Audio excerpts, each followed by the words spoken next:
Well, hello everyone. It's John Loughlin here. I'm the director of FVD International, Forum for Democracy International. Welcome to this week's forum. I'm joined by our co-hosts Jeremy Nell in South Africa, Peter Lavelle in Moscow.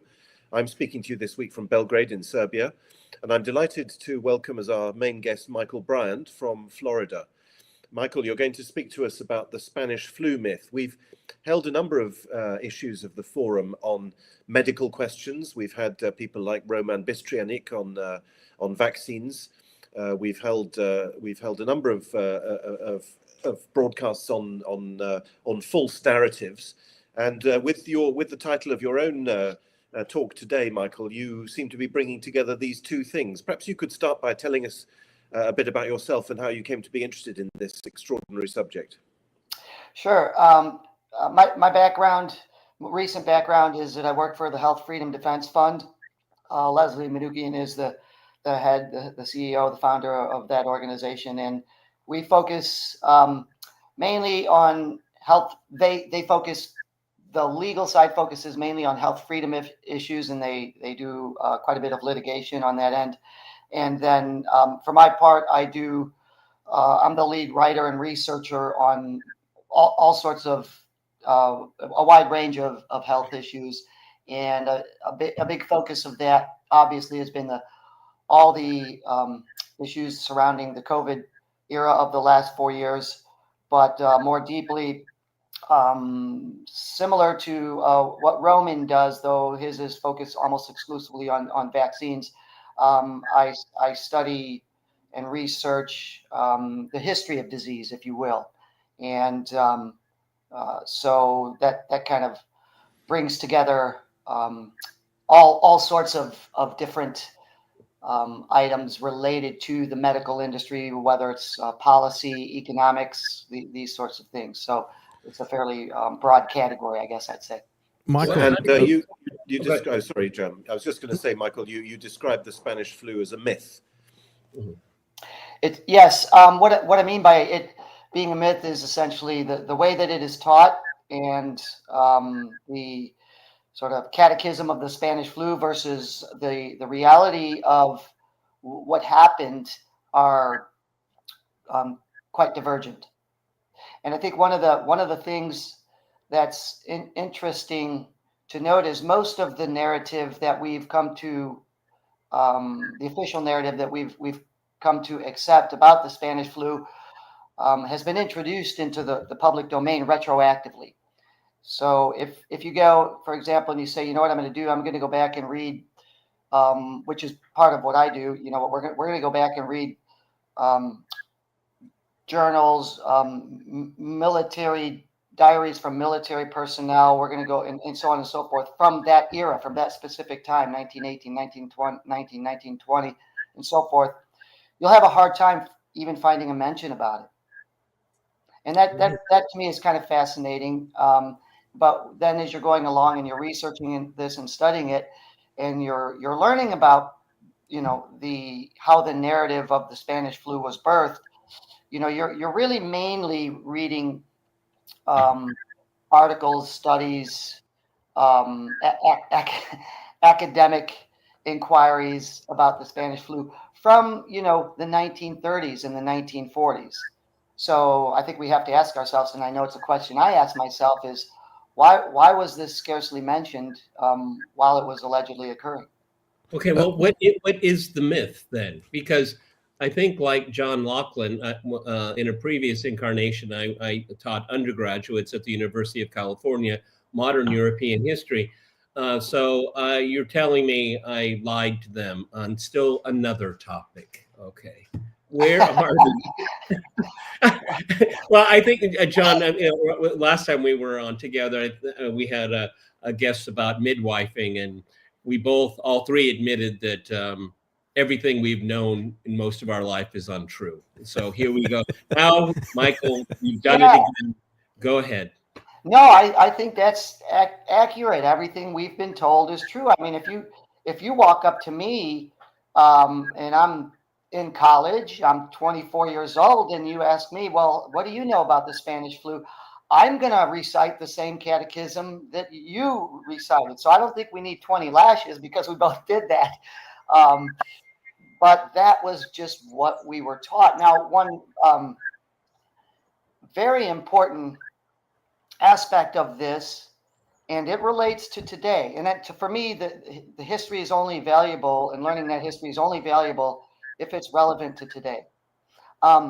Is that this is when the nascent chemical medical model was being birthed too.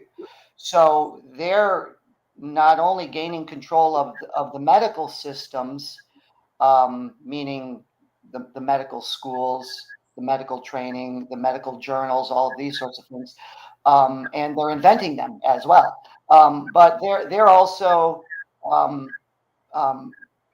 getting control of medical propaganda, and they're beginning to create stories that give them if you will, a raison d'etre for their existence, and give them a another point in their business model. And you asked, the question that you asked was, what is the myth? Well, as you said, the myth is that it's all a lie. There's no Spanish flu. Okay, but then, Michael, the obvious counter question is, all right, but then what happened? A lot of people died due to the impacts of World War One. Both during World War One and directly after that, and it was obviously a cataclysmic events that had not just far-reaching consequences, but long-lasting consequences. And all right, but then, would you mind delving into how you arrive at that conclusion? What are the factors?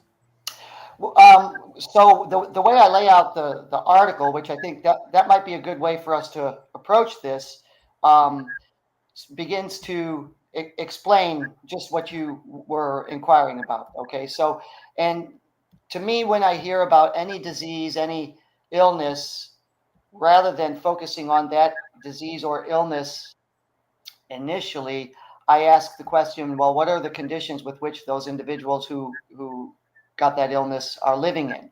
Okay, what are their day-to-day lives are at? I take a pretty practical approach to it.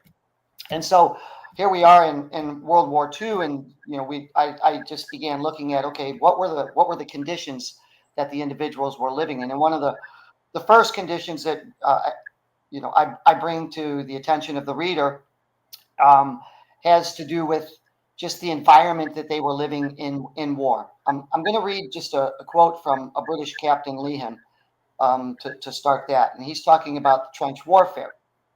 Quote, "The trench was a horrible sight. The dead were stretched out on one side, one on top of each other, 6 feet high. I thought at the time I should never get the peculiar, disgusting smell of the vapor of warm human blood heated by the sun out of my nostrils. I would rather have smelt gas 100 times. I can never describe that faint, sickening, horrible smell which several times nearly knocked me up altogether." End quote. Okay. So I read that quote not just to, begin to describe the brutality of the conditions that the individuals fighting in the war were experiencing, but I noticed he's speaking about the smell, the disgusting smell that he is surrounded by, and that these individuals are experiencing on a day-to-day basis in the trench. And I asked myself, okay, how is that going to affect their upper respiratory system? How is that going to impact their overall health, well-being, their immune system, etc.? Where are they going to the bathroom? Okay, where are they eating? What are they eating? These sorts of things. And so what we see in trench warfare is, a cesspool of all sorts of toxic aromas, vapors, as well as the ground that they're living in, which is creating all sorts of diseases. Okay, and that's just the beginning of the thoughts that I had on the conditions in World War I and what they were living with. Okay, so then I was doing some research on this, and then one of the characteristics of the war was how they used animals, and they were using a lot of horses, mules, and camels. And I thought, well, how did they get them there? And what they did is they would ship them overseas, from the ones that the United States would take, and then the ones that were on land, they would be shipping them by rail, and they're going these great distance. And again, just from a practical perspective, I was thinking, okay, how are they feeding all of these animals? Where were all of these animals going to the bathroom? What were they doing? What were those conditions like in those tight quarters with, you had massive numbers of troops tightly packed in there at the same time. How is that impacting their lungs, their upper respiratory system, and so forth? Okay, and they even, when animals would die, they would just throw them off the train or the ship, and they even had a name for the illnesses that these animals would contract when they were taking this long distance maritime journey, and they called it the shipping flu. So here we were seeing early on that they were acknowledging that there were problems related to upper respiratory illnesses happening just with the shipping of these animals. So that's another data point that I took under consideration. And then they also chronicled in these diaries that the troops were suffering from the same unsanitary and stressful conditions that were causing these illnesses. So I think there I'll pause for just a moment, and if you guys have any comments. You've also spoken. Sorry, go on, Peter. Okay, just real quick, and a real short answer. Why is it called the Spanish flu? Well, Spain was the powers that were in the war, all forces did not want to come to terms, admit to the devastation that was occurring aside from just the warfare. And this included the impacts of the gas warfare, which I think we'll get into. And in particular, they wanted to keep that from the troops so that the troops wouldn't be going into these war zones absolutely terrified, which they would then become once they experienced it. And so, but Spain was neutral. Mm-hmm. Okay, so in all of these other countries, and this was true of Russia, Germany, the U.S., the U.K., everybody. They wanted to keep these illnesses out of the media, and they did. They censored the media, but Spain was neutral, so they were speaking to it. They were speaking about that. They were speaking about the diseases which you say flowed not from flu, but from these other causes. Is that it? Yes. And they weren't. I have not seen anyway. I have not seen any documentation from any Spanish journals, Spanish articles, Spanish writers, even subsequent to that were attributing this to a flu-like illness. But what they were talking about is how there were generalized mass illnesses occurring in the what would you call the fighting population.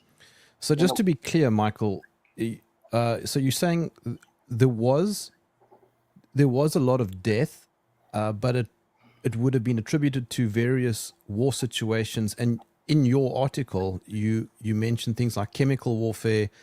You mentioned even a small amount of, I think, vaccines. They were rolling out some sort of vaccine at that stage, and other factors. Is that right? Aspirin, yes. Also aspirin. Yeah, the aspirin aspect of it, I think, is overstated. It's what they called at the time salicylates, and that was essentially that part of it became a bit of lore in the sort of alternative explanation group and it's based on just one paper by Karen Silko, which when you go dive into that paper, it has some problems that I would suggest don't really provide enough ammunition to support that thesis. But in any case, they were giving out massive numbers, massive amounts of aspirin to certain certain segments of the troops. But You know, the the evidence for that being a primary cause is pretty thin. when I come across the word myth, it always conjures up in my mind an intention to have some kind of social control. Mm. And what the myth of the Spanish flu, how is that? I mean, obviously we can think about COVID, and I thought a lot about the Spanish flu during COVID, and Mhm. the different kind of the justification for Mm. of social control, and myths do that to us all of the time. That's why we have them. Mm. Okay, they're reliable paradigms that scare the devil out of all of us. We all remember the first few weeks of COVID, and I think I even looked at documentaries on the Spanish flu on YouTube. Mm. Yeah, no, that's a great point. So the Spanish flu is immortalized, right? And Mhm. when if you put that into a classroom of what we call seventh or eighth graders, you would have a collective gasp, and no, we don't ever want to experience that again. That just swept through the population and wiped out half of the planet. Even the official narrative doesn't say that, but that's it immediately brings fear into the equation, into the hearts and the minds of those who are told this story, and then that's used as a justification can be used for a justification for government health policies. They say, "Oh, if we don't do this, we're going to experience the Spanish flu again." And they did that in COVID too. They, as you alluded to, they use that as a comparison over and again. And the story is similar. That there's this pathogen that sweeps across the globe, causes a mass death event, and this has to be accepted as truth. And for us to be able to control this, we, the government, have to be able to control the behaviors of the population. And now we have a reason to do so, a justification to do so. And as well, to attend to this, we have to look to this specific medical model, which, let's keep in mind, was started by these same people who are perpetuating these myths. Okay. And those are the people who are going to save us from this coming catastrophic health event. Yeah, and to say, because you're saving us, we give you power. Yep. And a whole lot of money. But Michael, surely to prove your thesis, you would have to show that they actually didn't have flu. Or are you perhaps saying that they were already sick from other causes and the flu finished them off? And also, how do we prove the intentionality of the myth? What evidence is there that this was propagated at the time for whatever interest? Yeah, so on the first point of the flu finished them off, or they had the flu, I probably have I don't know. I shouldn't assume anything. I'm not a believer that there is such a thing as the flu, okay, or that we could say it's a catch-all term, and that the thing that we call the flu or have been conditioned to call the flu is a detoxification process. And it's interesting that to me that the flu seems to have in the United States, really, if you go and look back now, it's around, but in recent times it really doesn't take off as a major health issue until around the year 2000 again, and then we really see it get ramped up. And that's at the same time the CDC starts its flu surveillance system, and the big business interests really start to get interested in the flu as a business model for specific medical treatments, specifically vaccines, that are going to alleviate this problem.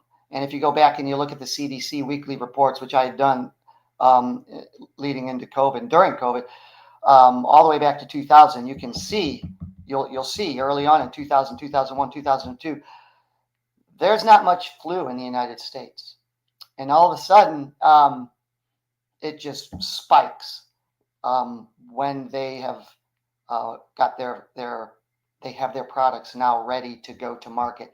And you'll see concurrent with that, then the media reports of how devastating the flu is going to be, can be, and so forth, accompany that. So anyway, my thesis for, or a big part of my thesis for this, the Spanish flu mythology is that the people were just they were being barraged by an extraordinary amount of toxic elements, stressors, social stressors, and highly these were acute toxins that were causing these illnesses and deaths. And the motivation for it is, I don't think you're ever really going to be able to prove the motivation to say that, you know, we're going to invent the Spanish flu, or you guys, we need to call this the Spanish flu to cover up the crimes that we're committing over here, to cover up the fact that we've been using experimental gases, and to cover up the crimes of what we've done to these cities, to these, right, and so forth. But I think you can, and I don't know that the motive is necessarily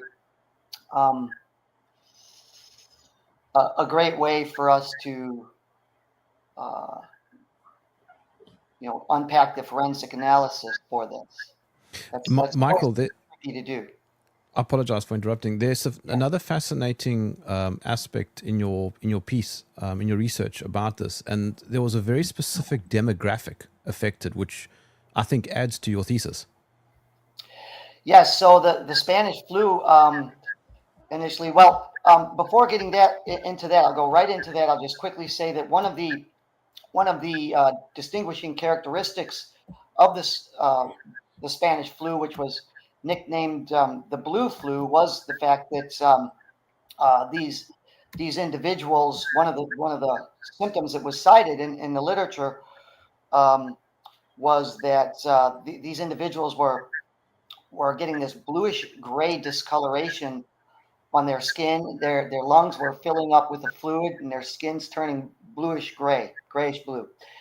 And so they would examine these cadavers, and so after the fact, they would then register them as having died from the Spanish flu. And keep in mind, they're not doing any tests on these cadavers. Okay, they're just eyeballing them, essentially saying, here are the external features that we're seeing on these individuals. That's the Spanish flu. And another interesting feature of that profile was that they were saying these individuals dying of the Spanish flu were dying within hours or days of developing their symptoms, and that the fluid that was filling their lungs was causing them to suffocate. Now those symptoms don't fit the clinical profile of the flu, but they do fit the descriptions of the chemical warfare that was being used during World War I. There's accounts of the soldiers coming off the battlefield, stumbling, blinded, coughing, chest heaving, faces an ugly purple color, lips speechless with agony. And then other reports of after a gas attack, complexion here was an ashen bluish gray, the expression most anxious and distressed, with the eyeballs staring and lids half closed. Respiration was extremely labored and noisy, with frequent efforts to expel copious amounts of tenacious green frothy fluid, and so forth, right? So the symptom that they were describing for these men on the battlefield didn't fit what had previously been clinically described as the flu and subsequently described as the flu. These symptoms only are unique to this Spanish flu. And to Jeremy's point, the mortality profile was interesting in that it was essentially the 15 to 44 age group, right in there, that were experiencing the highest rates of mortality, and primarily adult males. were the ones who are at the highest risk of dying of this alleged influenza outbreak. So how is that possible given the historical epidemiological profile of the flu, in that we essentially have males age 15 to 44, which are the ones who are dying at the highest rates from this alleged disease. And normally in our societies, before and thereafter, those are some of the most robust individuals in society. And so that was an unprecedented age-specific mortality pattern.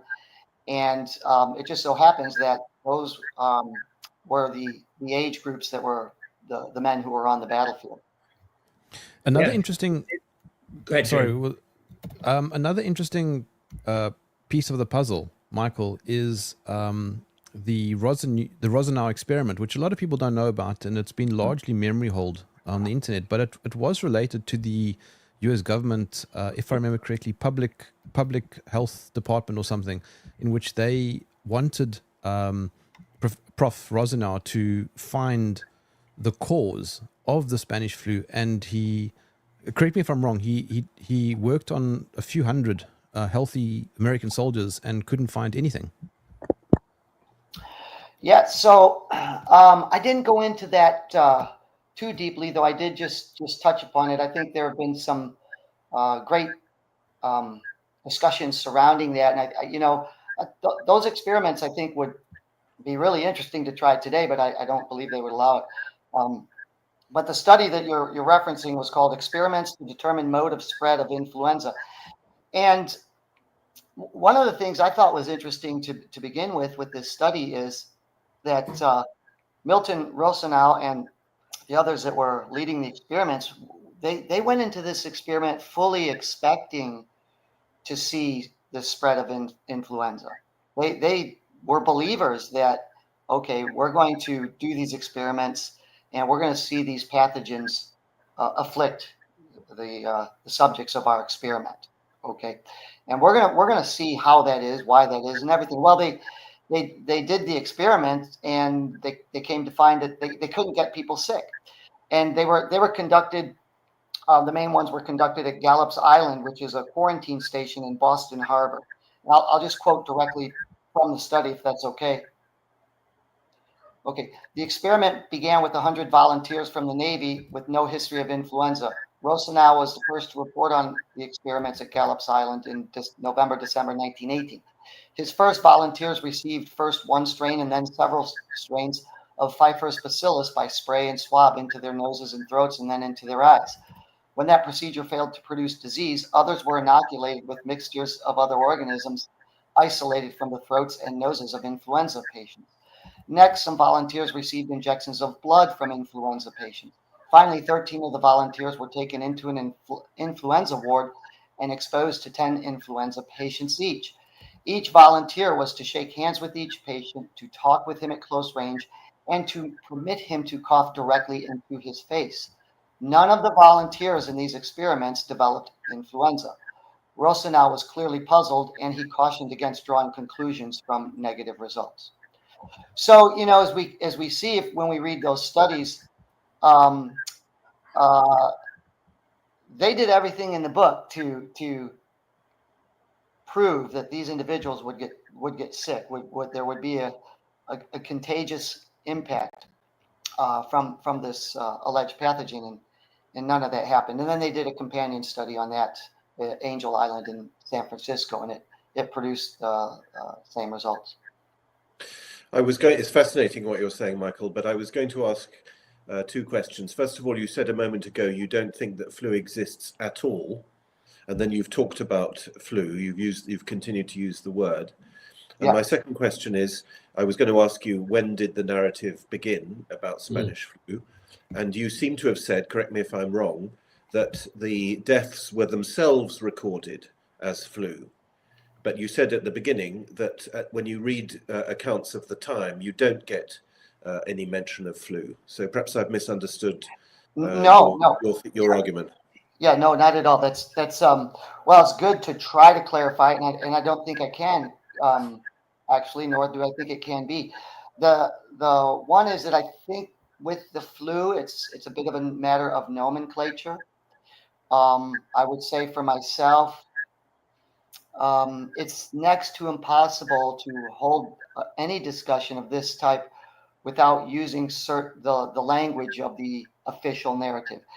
If I were to do it in the way I hold things, I would be sitting here going like this all the time, right? Da da da da da da da da da. And so you just, I feel like you have to cede some ground in the language battle. Otherwise, you drive yourself crazy, And when I'm writing, I know that I confront this problem within myself all of the time. It's like, oh, I'm using the language of my oppressors, right? And you just can't get around it unless you want to, it'll take you, a day to write a paragraph if you have to make this perfect. So that's definitely a problem that, that we have. Yeah. So I guess I'll say to that, you just have to concede some of that and use that language at times. Now, when I'm talking about the flu as they're describing it, when I'm using direct quotes, which you will see at times, they're not saying the Spanish flu. They're just using that term, the flu. A guy's got the flu, right? They're not at this point speaking about some unique, once in a lifetime pathogen illness that is sweeping around. That's just basically the doctors or the military medical personnel making what I would say is just a generic analysis, a generic categorization. And they too have been conditioned to, see that as the flu.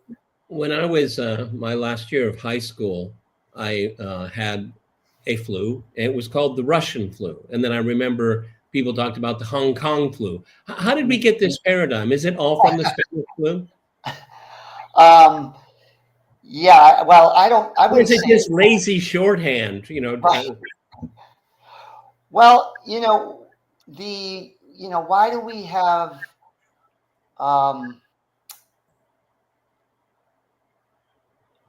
let's see where we go with this.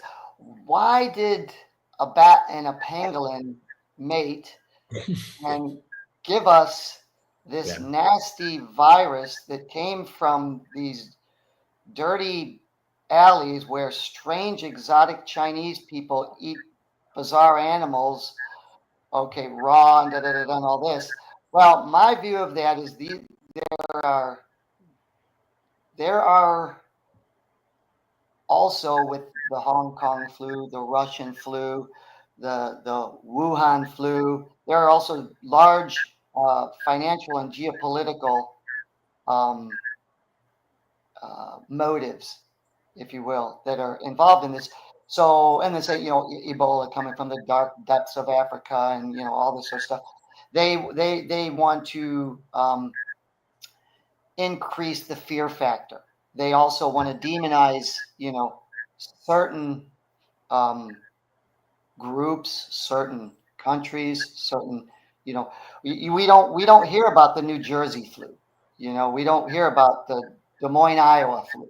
Nobody's going to be afraid of this. We don't hear about the London flu because these are, they probably have flu every day of the week over there in old rainy, damp London, right? But that's not going to strike fear into the intended audience. That's my view on that. Michael, I think it was around 2009. I might have the year wrong, but of all people, Fauci and his team did a study on the Spanish flu, and they concluded that the overwhelming majority of Spanish flu, quote unquote, was a result of bacterial pneumonia related to largely wearing masks. Do you know about that? Yeah, and again, one of the I find these things fascinating. I think for a lot of people, it will be fairly tedious to go through. You go through the studies and you read them from top to bottom. You read the methodologies, and for studies like that, you see that, well, the evidence for that assertion is fairly weak. And for me, more importantly, what they leave out is an entire constellation of reasons for these illness. And I would say that if people get one thing from Roman Bastrianics and Suzanne Humphrey's Dissolving Illusions book, it would be that there are an entire constellation for reasons for disease, all in my view, and I believe in at least Roman's view, and I wouldn't speak for Suzanne, that virtually all disease is multifactorial. There can be some events, but I would suggest virtually all disease is multifactorial and unique to certain segments of society, certain individuals. But if we can keep everybody on the viral paradigm, the bacterial paradigm, the contagion paradigm, we're never going to have to look at all of these other reasons, and we're certainly never going to have to address them, which could be addressed quite easily and quite well.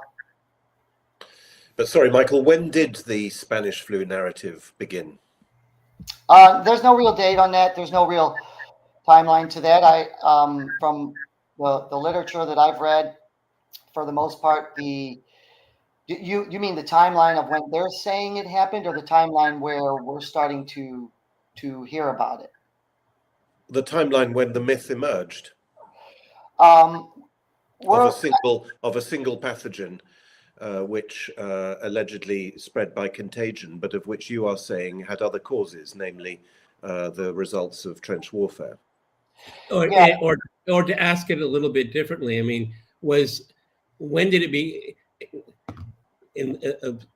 Obviously, they're making a claim it was a specific pathogen, but was it just shorthand for the flu, Spanish flu? I mean, were they just kind of collapsed together, where you're not making a specific claim that it's a certain pathogen? It's just that this person died of the flu, and Spanish flu is. These are two words that are synonymous. I'm trying to follow up on what John is kind of saying, because then it becomes kind of euphemistic instead of something specific.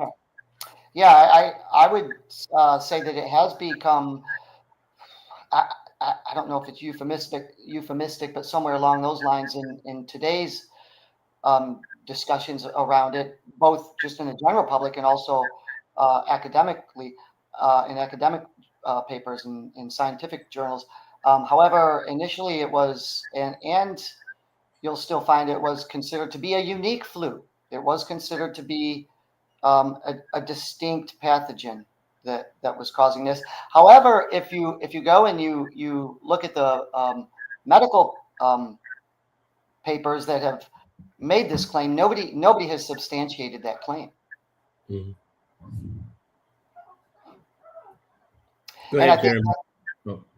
Yeah, I think that's one of the things in particular that I've learned over the last 2 years to really dig into the methodologies much more deeply, the methodology section of these papers much more so.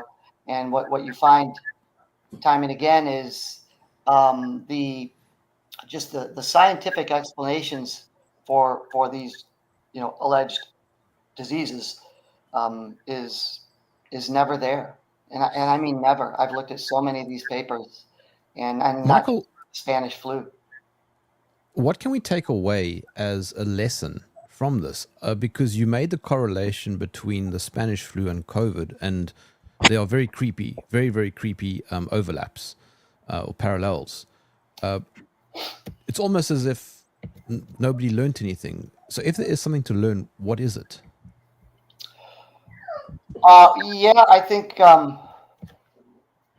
what Peter said earlier might be a good starting point. They're lying to us about everything.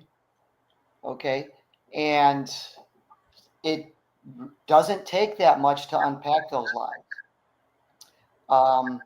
And once you see that, you don't have to do this sort of research for every moment of the day in your life. But what you'll start to see is that the individuals and institutions that are putting these lies in front of you on a daily basis and perpetuating these lies and just relentlessly hammering these into the public psyche don't have your interests at heart.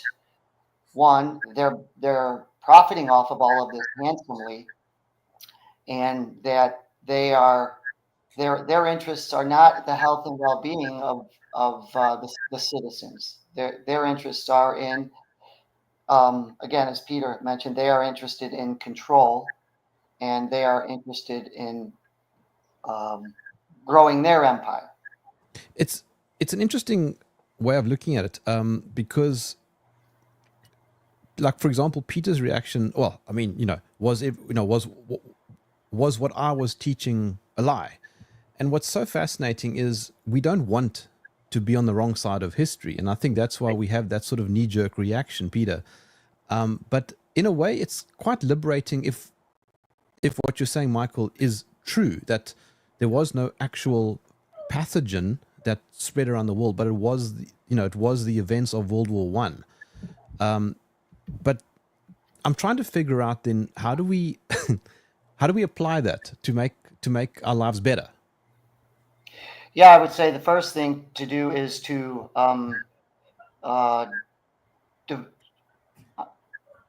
don't take this as medical advice. This is political advice. Okay, is to divorce yourself from the pharmaceutical industry. Yeah. Okay, and you're going to start feeling better. You're also going to begin thinking with more clarity. Your all sorts of positive things, emotionally, mentally, and physically, are going to come your way if you do just that one thing. And then what I would say is to be be a bullhorn in your community, or at least a chatterbox, and talk to people about this. And what you'll be able to do is, I think the first thing you'll be surprised by is, like, wait, there's a whole lot of us out here thinking along the same lines. We're really not isolated, and I'm not red pilled. This is just like a normal way to think about these things, right? And most of my neighborhood is asking these same questions, thinking along these same lines, and let's talk about it. And then it really creates this sort of positive feedback loop that starts to get people to slowly extricate themselves, not just from the propaganda that they have had pounded into them, since they were young children, but also to materially extract themselves from participating in the very things that are causing their suffering. And I feel that is one way, just one part of one way, that begins to create a better society. John had disappeared there for a moment, I think, with the Serbian flu. Yeah, I think about. Yeah, but I mean, I agree with our guest, but if you start applying it to consensus medical care, then you should apply it to everything else in life, and that's the most important message here. I would just like to say something, just as I said, my first iteration in life was a historian, and what you've told us, Michael, I think one conclusion you can draw, I think it's an important one, is that the First World War was a crime. And now we think in terms of a crime instead of just a war. And with this invention of this myth, it takes away from the examining that horrific historical event as what it was. It was a crime, and the powers that be were able to justify it in a different way. So that's one important conclusion I've drawn from our conversation. Yeah, no, that's a tremendous point.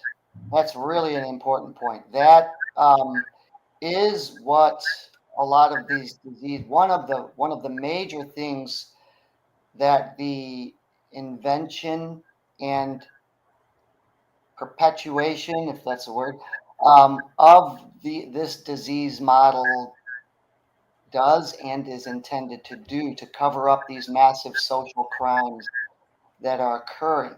So it does that. And everyone's looking over here, okay, instead of seeing that they're being pickpocketed right there.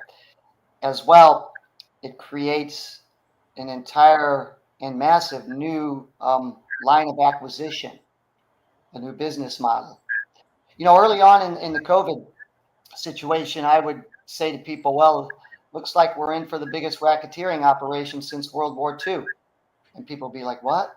I said, yeah, well, COVID's not a medical situation. It's a business model, right? And boy, I caught a lot of flack for that, I'll tell you.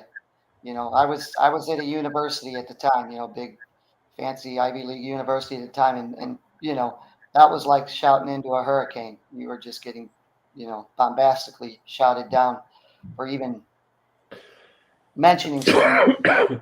But that is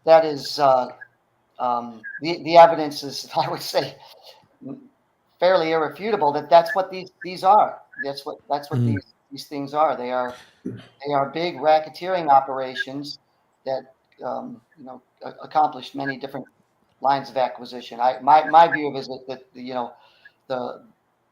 the rulers that are inventing these mythologies, they don't do it for just one. They don't do this just for one reason. They have these individuals are not stupid. They're quite strategic, and they have multiple lines of acquisition that they are looking to accomplish with each event that they roll out. And they don't always accomplish all of them. Rarely do they accomplish all of them, but they do,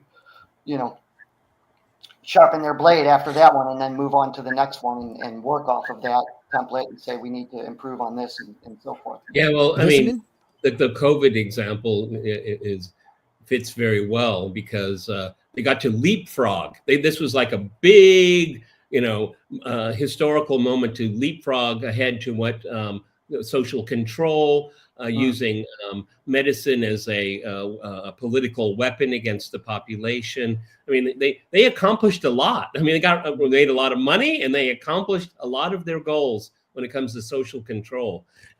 But the flip side of that is no one's ever going to put a needle in my arm again, ever.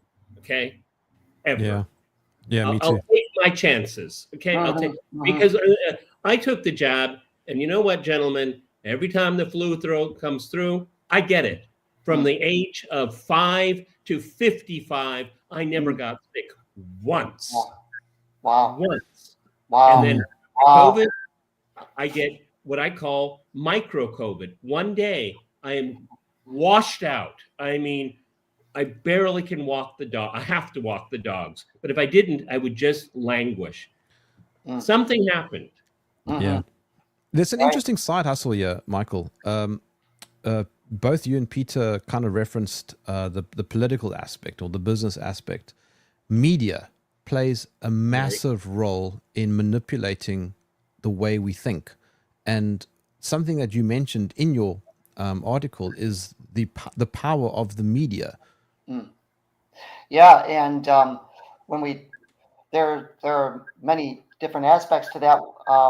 When we say media, the one that we look at the most are the obvious legacy media, mainstream media, whatever we wish to call it, corporate media, and that is, as we experienced in the COVID era, just nonstop barrage, just relentless. Not just the CNN, MSNBC, the Telegraph, the New York Times, all this, but you look through Elle magazine, Ebony, the Atlantic Monthly, everything, all day, every story. I'm doing a timeline from 1999 to date, and then once we get to 2020, we're covering various different micro events every single day that are speaking about leading up to the biosecurity state, and then chronicling what happened with COVID. And looking at that, you see that. I mean, if you really go back and you look at what was happening in January, February, March 2020, the reality is, even in the stated media, okay, the legacy media,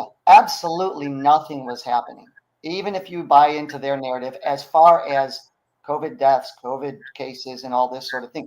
But if you read the media as to what was about to happen, you thought the end of the world was about to happen. And this wasn't just, a couple of sources, it was all across the media landscape. Okay. Now, the other part of that media narrative is a big part of it is what's happening in institutions and how they are all bought off. So you're getting that in academic journals, in medical journals, in scientific journals, and so forth. And so that's a bulwark for establishing the narrative that the large medical and political interests want to get out to the public and concretize in the public's mind. And I think that's also can't be overstated, but sometimes it's overlooked in how that entire media collaboration works to essentially, what they say, develop consent, manufacture consent. Michael, can I take you back to something you said a moment ago, and something which Germ, you've tweeted about?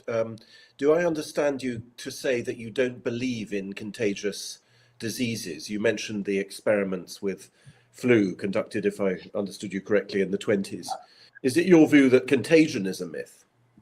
My current view is that I've not seen any evidence to support that. I wouldn't say I'm. So you don't think there's evidence for contagion? That's I don't, and I wouldn't say that I'm have my foot set down hard one way or the other. But I'm a very boy. I've got to see the evidence, and I need to see multiple sources, and I need to see, and so forth. But I'm also open. I'm not going to dismiss much of anything. I hope to at least I try my best days to be examining and re-examining my beliefs all the time. But I mean, it's an immense thing to question. I applaud you for questioning it. But it corresponds. That isn't just media manipulation. People have believed in contagion and contamination. Maybe they're not the same thing, but they've believed in catching diseases for, as far as I'm aware, for centuries. And you're questioning the validity of that. I do, and I'll use a personal example, and then if I could, a theoretical example, and I'll try to quickly go through a specific example if we have time for that. Just a few minutes, yeah. Yeah, my personal example is during the COVID fear mongering. I was surrounded by both students and professors in day-to-day contact, 6 days a week. I was working 6 days a week at that time, and in very close contact. I was the only one without a mask, the only one in all of these instances, right? And that was in violation of the university's, what they called guidelines, but they were more than that. And all the time. And I was making a specific point to be around these people. Now, these people would be getting ill, and then the university started mass testing, and they would be testing positive for COVID. Now, put aside all the issues with the PCR and all this. But anyway, I'm around people all of the time that are allegedly getting COVID. Okay. I never once got ill, not even a sniffle. Now I exercise a lot. I run a lot and do all these other things. Right. And so, but I didn't see it. And I didn't see these other students dropping either from other students or other professors that were allegedly sick. And they were near them the other day. I had to take attendance. Right. And but where do they get it from then? Where do the ones who've got it get it from? Right, where there can be, like I said, any number of reasons. Okay. Now let's go to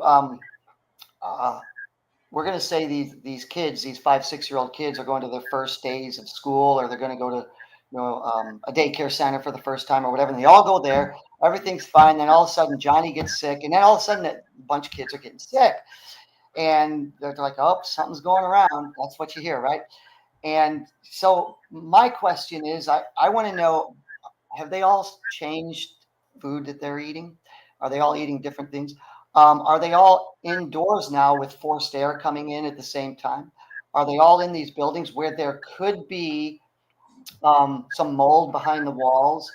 Are there, we could go on and on and on saying, wait a minute, all of a sudden, all these kids have been placed into the same, not to mention the anxiety, of, oh, I'm away from home for the first time. This is nerve-wracking. And then maybe overexcited too. This is great. I love it. I'm not getting sleep and whatever. The social conditions have changed. But what I'm saying there is, I'm not saying no, there's no contagion necessarily. But what I am saying is, let's not look there until we've examined all the other concrete possibilities. And then my last real world example is in the late 80s in the United States, there's a place called Times Beach, Missouri. It's near St. Louis, Missouri. There was all this illness spreading around. Everyone's getting sick. What's happening? Oh, illness is spreading around. People are getting sick. Well, that's not at all what was happening, as we came to find out. There were that was a rural community at that time. It's no longer. And they hired an individual, Russell Bliss, to go spray down the gravel roads. Okay, so there wasn't always dust in the road. And then, unbeknownst to the populace, Russell Bliss was contracted out by Monsanto, Syngenta, and some others to take care of some hazardous waste. Well, Russell Bliss says, I'm going to do a twofer. Instead of dealing with environmental regulations, which are going to cost us money, I'm going to pour all of this into my truck, and I'm just going to spray the community, these roads that I go down, that I'm contracted out to spray down.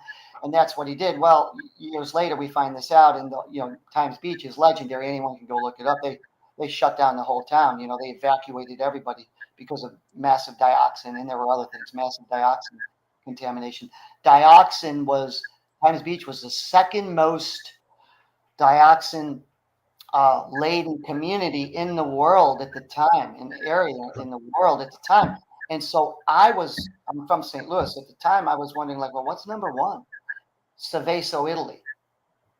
Okay, we get around to early 2020, and all of a sudden there's all this these respiratory problems happening in northern Italy, allegedly caused by this mysterious pathogen. Where are they happening? Wait, that's Saveso, Italy. Wait, that's the Po River Valley. I've studied this area before. Wait a minute. So again, I say I'm going to do a forensic analysis on this situation. It's more complicated than that, but my antenna go up and I say, no, I think there's some other issues at hand. Well, that's fantastic, Michael. Thank you so much for your time. Where can we follow you?